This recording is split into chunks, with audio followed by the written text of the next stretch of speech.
Usually,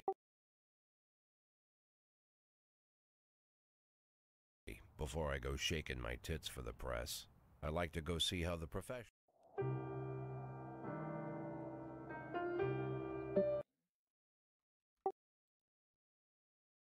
There we go. Hopefully we did start off where we left it.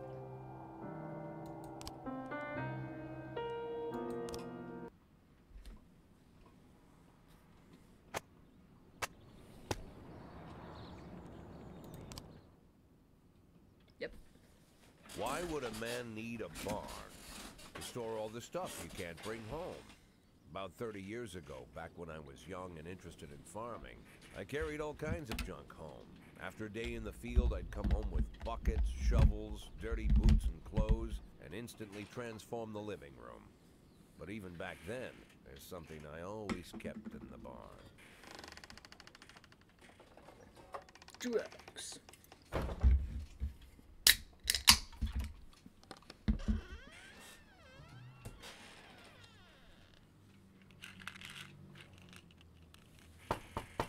I stopped keeping my pills inside the house because every time I was about to take a triple, someone would knock on my bedroom door. Now they're knocking on my barn door. Well, fine. It's not every day that someone comes to visit your barn.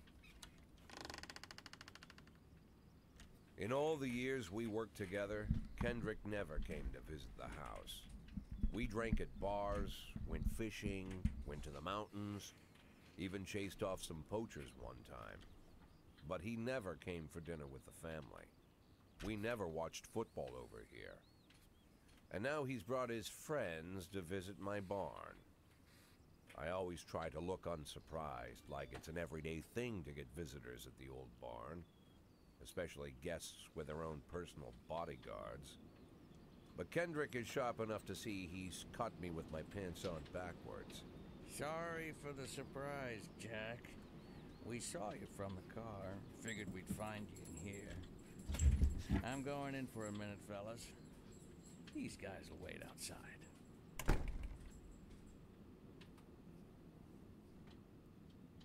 How long you been dating the lover boys? They're Sans people, Jack. Yeah. So now you're appearing in public with members of the Mafia? Jack, I'm leaving tonight. More like fleeing. Jenny and I are taking the girls and making a run for it. Probably won't be seeing each other again. I've got new documents, a new name, a new life, everything new. The papers say you're still working your last week for the department. I've got to get out today. I won't be getting another chance. Don't know if you noticed, but the whole city is against me. You told your Mafia friends about your plans. Jackie, if I don't fix everything with them in the next few hours, they're going to kill me. And not just me. My family, my relatives, God, Jack, I don't know who else.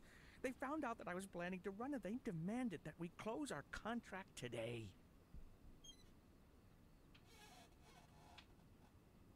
Your contract, Frank? Really?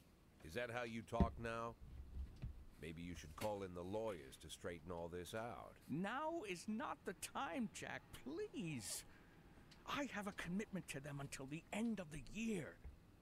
They need an inside line at police headquarters. I can't just give them back the money. That's not how the Mafia works. If I can't find someone I can trust tonight, I'm dead.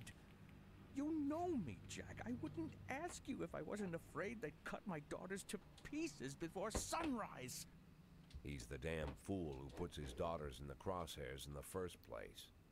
Anyone in my place would have dressed him down good. But I didn't want to pile it on. Fate's already got this guy's soul in the grinder. If we refuse, he gets shot. We have to start all over. So, we're gonna help him. Give him my phone number and tell him it's done. Don't call me. Don't come to work today. I don't want to see or hear from you again. Time for you to go. Jack, Get the fuck out of my nice cozy barn, Frank. Yeah, Frank.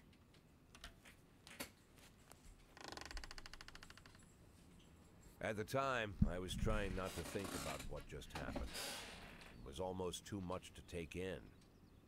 I'm probably the most popular police chief in the history of the city, and I have to admit, I've thought about that more than once, sometimes with a little pride even. In one of the features they wrote about me in the papers, they said it pretty plain. He catches the criminals.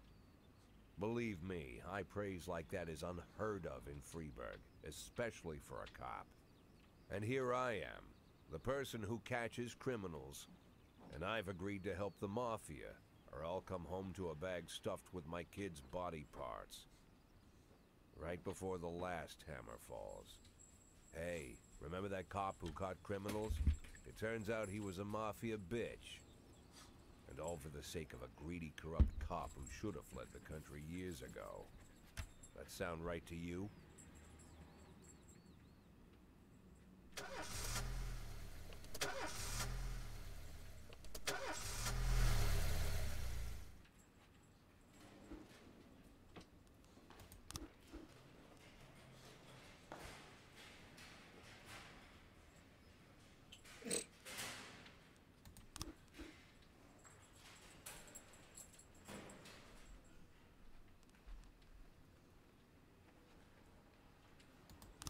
Whatever.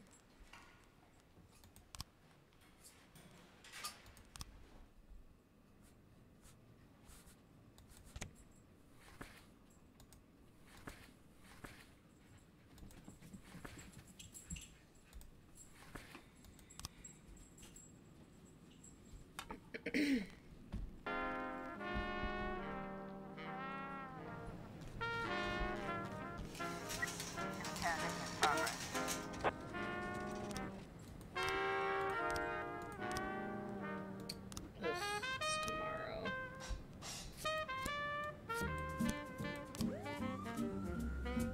Which means we should probably just fire this dude.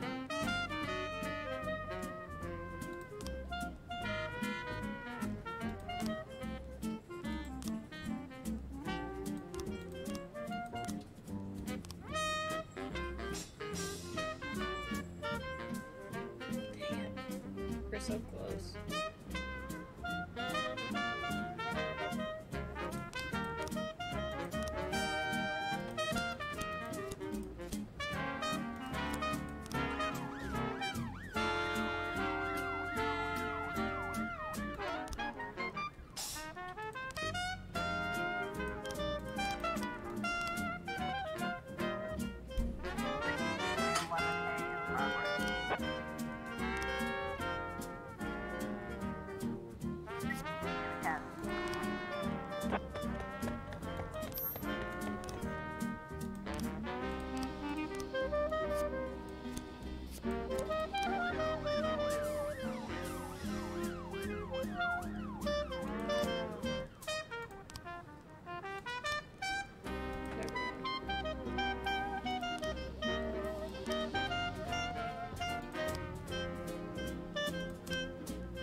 Got a situation here.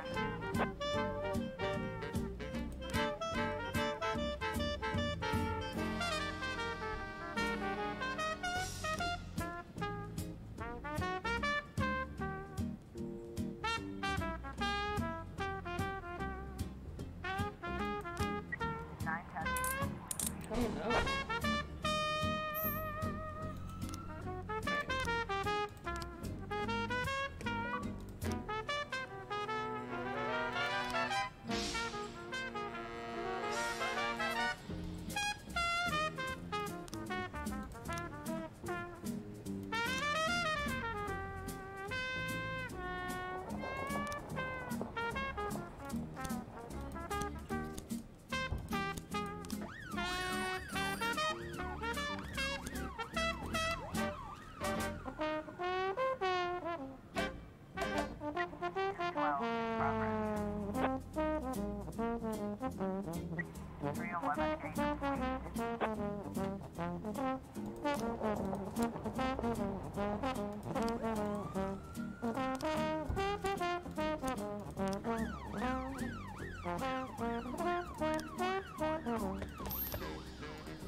he had made a terrible mistake.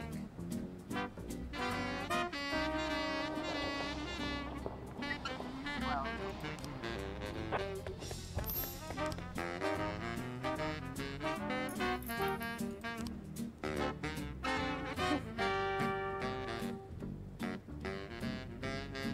Wait. He got fired, so.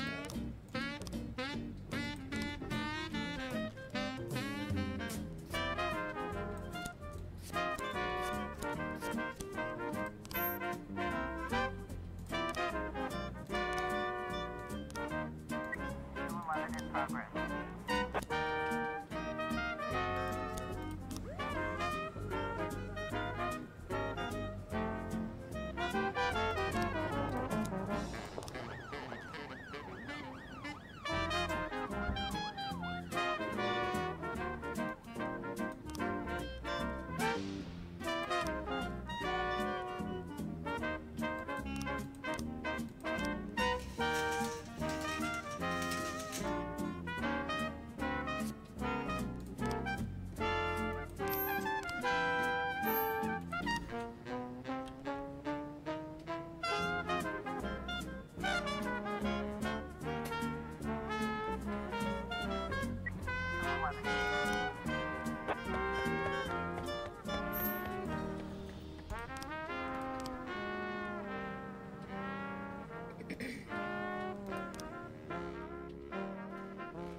So we should have got the city hall taken care of.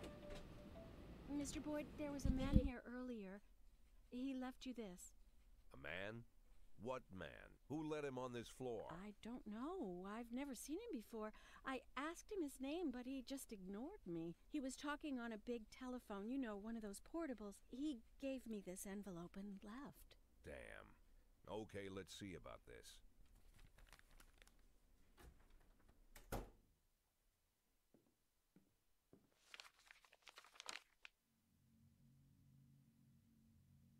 Of course, they could have shot them the second they took the photo. But I knew Kendrick and his family were all right. Either way, the message was not that they got out. It meant that I was in. My servitude to the Mafia had begun. I'd only been in my new position 5 seconds, and I already knew why Kendrick called it a contract. You sound doomed if you call it what it is. A curse. Boyd. Good morning, Jack. I believe you just received my message. Who am I speaking with? Oh, I'm sorry. I forget some people don't recognize my voice. But I assure you, Jack, if I was sitting right there in front of you, you'd have no trouble recognizing me. Like I was a member of your family. Even better than a wife, perhaps. A wife can betray you. No man is immune. I don't talk to people who don't tell me their names. Oh, Jack, don't be so childish. You're too old to run away from strangers. Yes, we both are. And in our old age, friendship becomes rare and all the more precious. But of course, we must work with new people and find out new names. So if you insist, Jack, let us formally meet. Hello, Jack Boyd. I'm Christopher Sand. Wonderful, Mr. Sand. And what is it you do for a living? Oh, you'll soon find out all about that. Well, you'll learn much more than a simple policeman could ever expect. You're a simple policeman no longer, Jack. Don't turn off your phone. You start today.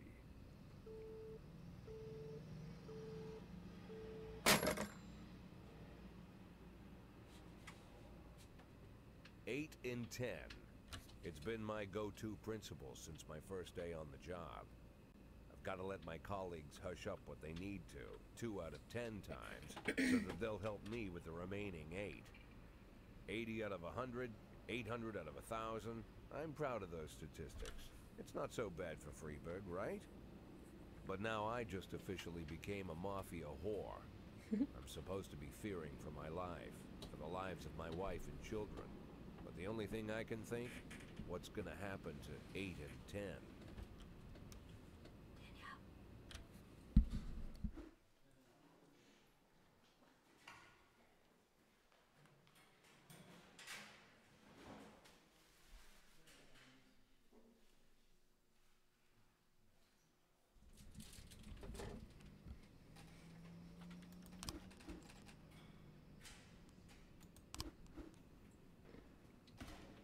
This chick never stops reading.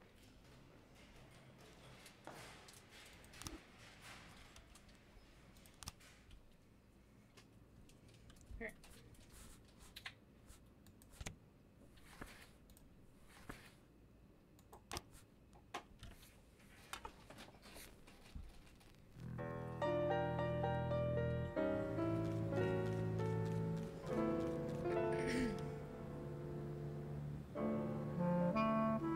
Okay, that's the dude we caught stealing the purse.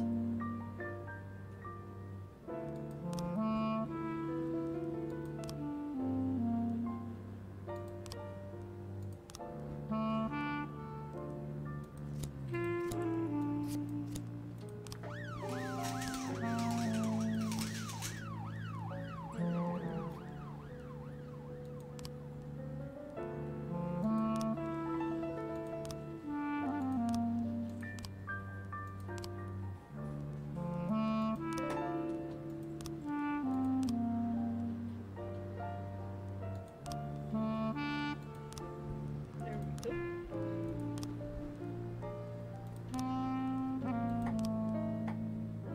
Cool.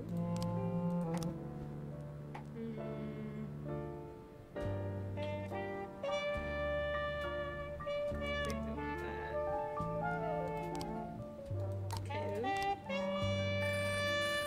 Cool. Who did I? It was her. The reader. Whatever.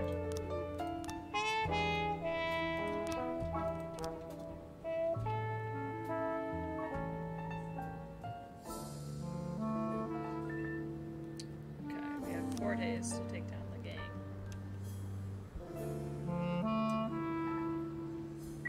410A in progress.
710A in progress.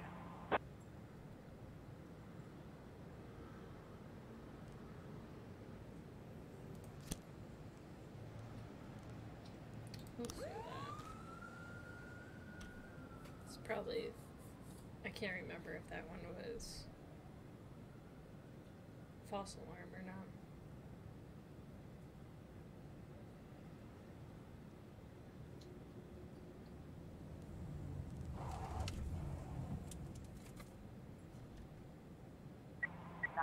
In progress.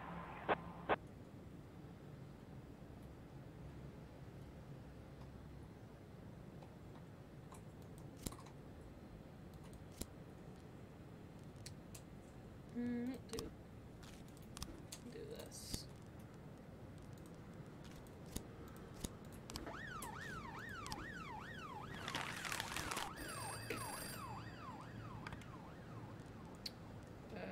Do that. Wait, not that one.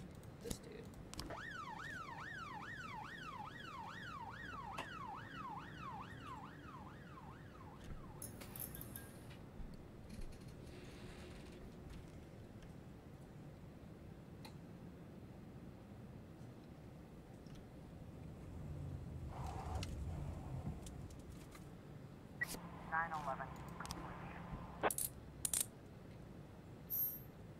We did it.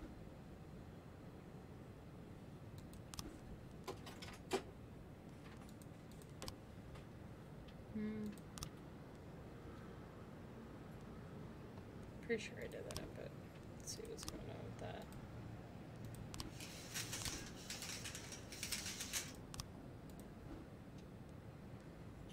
Okay, we're investigating him.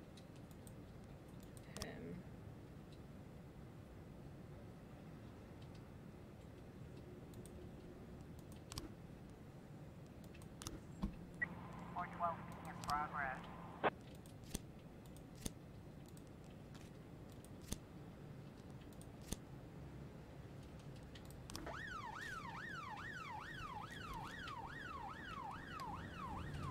If we can build up their stats, it'd be nice.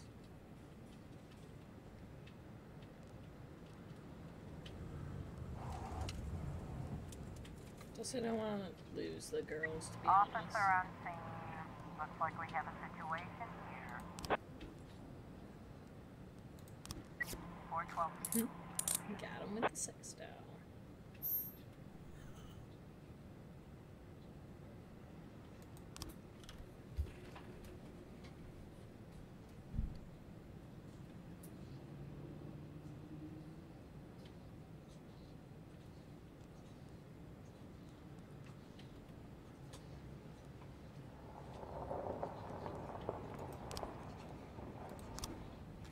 Okay.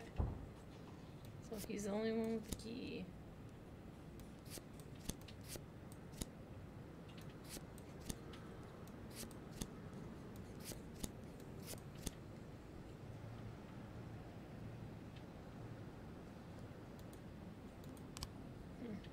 That's not it.